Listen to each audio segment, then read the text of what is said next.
Today's vlog might kind of get super deep. It's definitely super vulnerable for me to talk about. But this is the story of how I've obtained so many of the things that I've dreamed about for so long, yet I'm still incredibly unhappy in so many ways, man.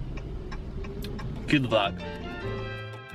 But like, Dramos made it.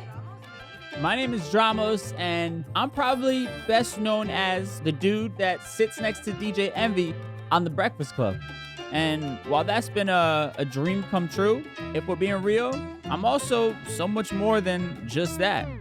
I'm a DJ, a music producer, a TV personality, a radio and podcast host, but more importantly, I'm just a man taking life day by day, trying to make the best of it, while hopefully making this world a better place. And who knows, maybe my story will inspire some of y'all to do the same.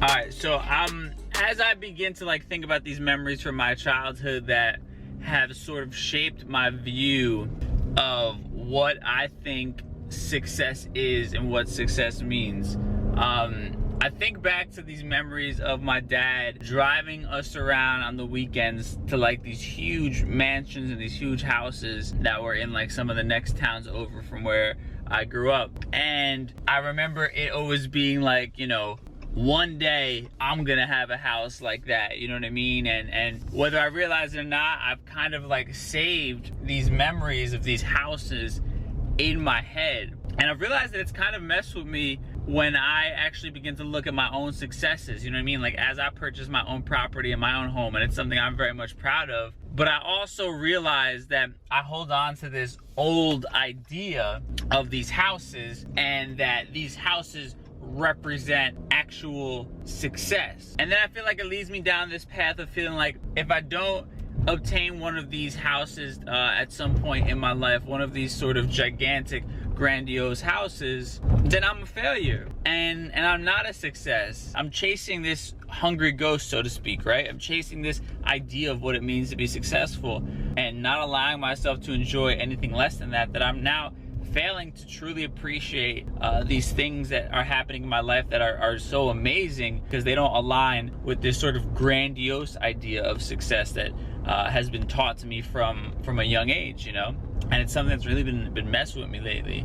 And I was driving back from the Breakfast Club this morning, and I started passing some of these areas as I was going to visit my parents, and it kind of really sparked this idea of me thinking about this stuff and kind of wanting to check out some of these places right now and kind of like visit these, I don't know, man, like these weird ghosts from my past that I've been hanging on to, as weird as that sounds. Yeah, bad girl, one time. Put it on the dirty, let me see you get wild. Watching on your shots, me I tell your girl child. Move a run for the body, they a million miles. Yeah, girl do it, girl do it. Bad my idea with a millions to it. Back it up for me, girl give me a blue. You a dancehall queen, girl do it, girl do it. Shake up your body, bam bam, girl your body bam bam, girl your body bam bam, girl your body bam bam bam bam bam bam. Shake up your bam bam bam bam bam. Alright, so I want to make it clear that this whole thing isn't about big houses, you know what I mean, and whatever else to be successful. It's more so, perfect. It's more so about what these things have come to represent for us in our lives. Like many of us, myself included, we create these false ideals of what success is. And it's honestly, it's not our fault, right? It's a lot of how we're brought up. Whether it be our parents teaching us to idolize certain lifestyles, right? Certain houses and the size of a house, or the media or social media now, you know, whatever the case may be, we create these false ideals of what it actually means to be successful. And for myself, what I kind of realized is I kind of have begun to go down this road of really exploring my depression depression and the causes of it and my triggers and all these different things. Kind of realizing these like ideas that have been ingrained in me since I was a kid no longer kind of suit me, right? Like this idea of chasing after the big house and wealth and all these things have been incredible tools for inspiration or tools to keep me working hard, but they've also been things that have held me back from actually enjoying the fruits of my labor, right? Like these ideas that are so seeped into our subconscious from when we're kids and just kind of creep out, you know, when you're laying in bed at night and like the thoughts start coming at you and start creeping into your mind, all these different,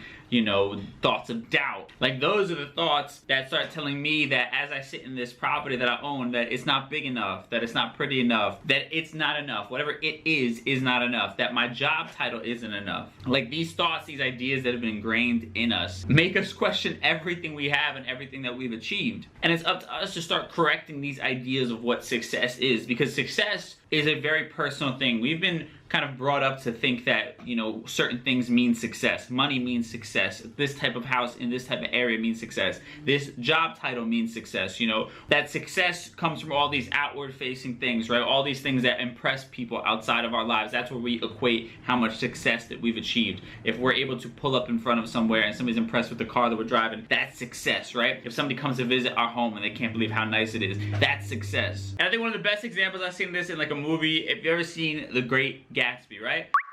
So you got this dude who busts his ass for his entire life, right? Building up wealth, accumulating wealth, like just so he could be qualified enough to date this one girl. And at the end of the day, ends up without the girl, face down, dead in his pool, wearing some short shorts. And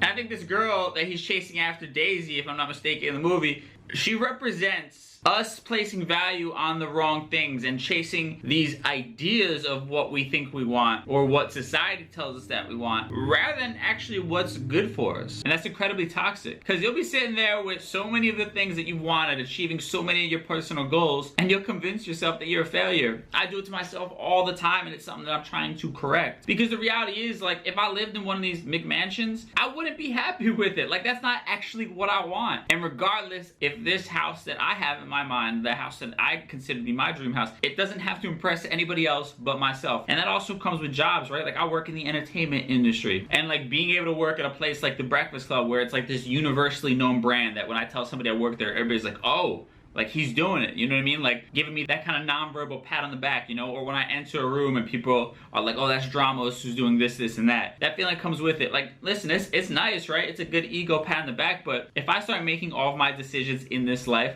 based upon if what I'm doing will get me that feeling when I enter a room, I'm potentially gonna be putting myself down a path of doing a lot of things that don't actually make me personally happy. Like the closer and closer I get to these different things that I've idolized growing up, the more I realize that I'd much rather be happy making $200,000 a year than be miserable at a job making $1 million a year. Now, I know that sounds crazy to a lot of people, but that's facts. Now listen, we all have a minimum baseline, right, that you have to make to live a life that, you know, you don't have to worry about finances, and that's good and fine. That's what I'm talking about right there. You know, you have to work towards that. But when it comes to taking jobs or staying at jobs for too long that don't actually make you happy just because they bring you some sort of notoriety, or your parents are able to pat you on the back that you went to some sort of fancy school and you have some sort of fancy job title that you're miserable doing, but you're there because people are impressed by it, that's the wrong way to live life. That's not actual success. Each of us has to define what success means to us. That's kind of my grandiose idea of this entire video. Success is a very personal thing. I have to define for myself what success means to me. That's the only way I'm gonna be living a life that I'm actually feeling fulfilled and happy with. So what is success for me? Well, it's financially being stable, that money is no longer an issue, that I don't have to worry about if I get a flat tire or if someone in my family gets sick, I get sick, that I now have to potentially put myself in some sort of deep hole just to get some of life's basic amenities. It's also waking up every day excited to be doing what I'm doing. And don't get me wrong, there's going to be days where you're just tired, where you just want to stay home. You don't feel like doing nothing, even if it is something you love. But those days shouldn't outnumber the good days where you're excited to get up out of bed and live your life. For me, it means being able to do something creative for myself every single day. Being able to start my day on my my own terms, right? That means waking up at a time when I feel like it, being able to have a couple hours in the morning to do the things that I want to do to set the tone for my day. And lastly, for me, it also means being able to give back to people, specifically to my community, to Black and brown communities that have been led astray for far too long with these ideas and given these false notions of what success actually means. So I challenge you to get real clear on what your idea of success is. What is your vision of success for yourself personally? Don't allow the outside world to influence your ideas and your notions and make you go down this whole path of doing things that don't actually make you happy just so you can achieve some sort of symbol of success that makes the world impressed by what you're doing. Because if you listen to them, man, they'll have you wasting the best years of your life killing yourself, working towards some sort of material symbol of success that really means nothing to you at the end of the day. So get clear on what actually makes you happy, and man, to hell with everything else. With that said, thank y'all so much tuning into another episode of the vlog. I appreciate y'all. Like, subscribe, comment, set that bell for the alerts. I know some people are saying they don't get alerted when I drop a new vlog. You have to actually, put the little bell, the ding, so that it lets you know when you log into YouTube that I've dropped a new video. And yeah, little by little, we're growing, man. This platform is also yours, so if you want to see something, you have an idea for it, you want me to focus in on something, just let me know in the comments. I read all the comments. I try to respond to every single comment. Y'all already know that. I appreciate the love. I'll catch y'all. Man, the second one, we drop it 2 a week, right? So, another vlog coming later this week. Appreciate y'all. Peace.